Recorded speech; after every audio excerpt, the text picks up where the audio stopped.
On the morning of June 12, 1962, guards at Alcatraz pulled back a blanket and found a dummy head staring back at them, complete with real human hair. 3 inmates were gone.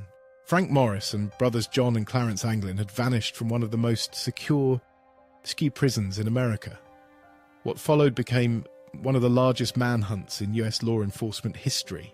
Frank Morris arrived at Alcatraz in January 1960, a career criminal convicted of bank robbery and burglary, with a long history of escape attempts from other prisons behind him.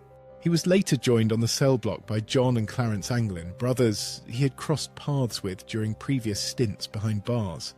The 3 were assigned to adjoining cells. For months, the men worked quietly at night, enlarging the ventilation grates at the back of their cells, chipping away at the concrete bit by bit without drawing attention. Their tools were improvised from what they could steal: saw blades smuggled from work details, spoons taken from the dining hall, and a drill fashioned from a stolen vacuum cleaner motor. Behind the enlarged grates lay a narrow utility corridor, hidden from the guards' view, which the men used as a workshop to build the pieces of their escape in secret.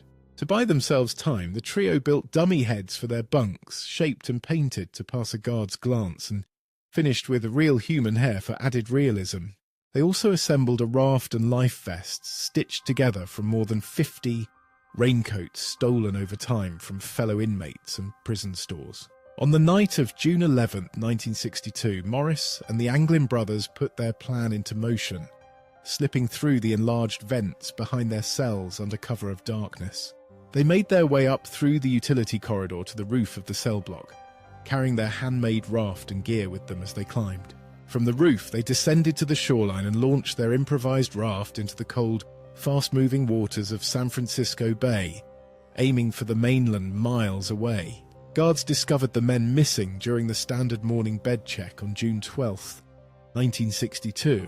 The dummy heads had held up long enough to buy the men a head start. The alarm triggered a massive search across the bay and surrounding shoreline, involving federal agents, military personnel, and local law enforcement combing the water and coastline for any trace of the men.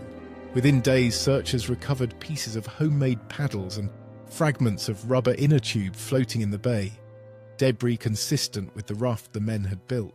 A homemade life preserver built from the same stolen raincoat material washed ashore at Cronkite Beach in Marin County, adding to the physical evidence of the attempted crossing. Despite the extensive search, no bodies were ever recovered from the bay or the surrounding coastline, leaving investigators without confirmation of what ultimately happened to the 3 men. The FBI kept the investigation open for years, following leads and tips across the country as agents tried to determine whether Morris and the Anglins had survived. On December 31, 1979, the FBI officially closed its investigation, concluding the men had most likely drowned in the bay's cold, treacherous currents during their attempted escape.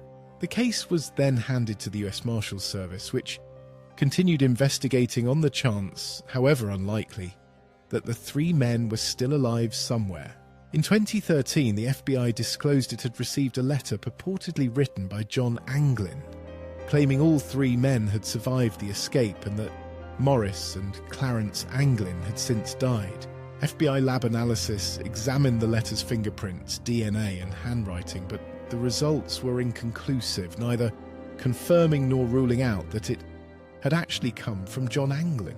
Today, the case remains officially unsolved. The U.S. Marshals Service still lists it as open, with active federal arrest warrants standing for Frank Morris, John Anglin, and Clarence Anglin. More than 60 years after that June night, no confirmed sighting, body, or piece of hard evidence has ever settled the question of whether the men reached shore alive. The island prison itself closed the following year in 1963, and Alcatraz is now preserved as a historic site. Its empty cell blocks a lasting reminder of the escape. Whether Frank Morris and the Anglin brothers vanished into the bay or somehow slipped past every searcher, the truth remains locked away with the case files themselves. For now, the warrants stay active, the file stays open, and the question that began on a June morning in 1962 remains officially unanswered.